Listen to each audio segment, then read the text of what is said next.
পুঁটি মাছটা ভালো করে ধুয়ে আমি নুন হলুদ মাখিয়ে নিয়েছি। তেল গরম করে আমি মাছগুলোর মধ্যে দিয়ে দিলাম। মাছগুলো আমি ভেজে নিচ্ছি।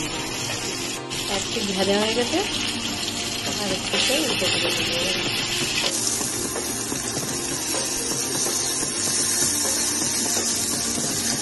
মাছগুলো আমার ভাজা হয়ে গেছে, এখন আমি এগুলো তুলে নেব।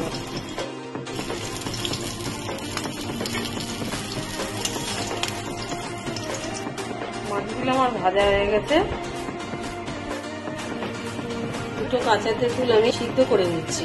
কড়াই বসিয়ে দিয়ে আবার একটু তেল গরম করে নিয়েছি। এর ভেতরে একটু আমি সর্ষে ফোড়ন দিয়ে দিলাম। তেঁতুলের পাল্পটা বেছে দিয়ে জল নুন হলুদ সব মিশিয়ে এর মধ্যে দিয়ে দিলাম।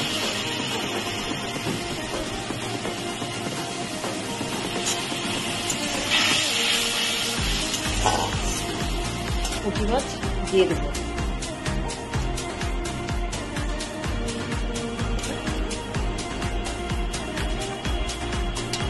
দিয়ে খানিকক্ষণ এটা ফুটিয়ে দেবো। এর ভেতরে আমি খানিকটা চিনিও দিয়ে দেবো। যে যেমন খাবেন সেইভাবে মিষ্টিটা দেবেন। কাঁচা তেঁতুল দিয়ে এইভাবে পুঁটি মাছ করে খেয়ে দেখবেন, খুব ভালো লাগবে। কাঁচা তেঁতুল দিয়ে পুঁটি মাছের ঝোল আমার হয়ে গেছে।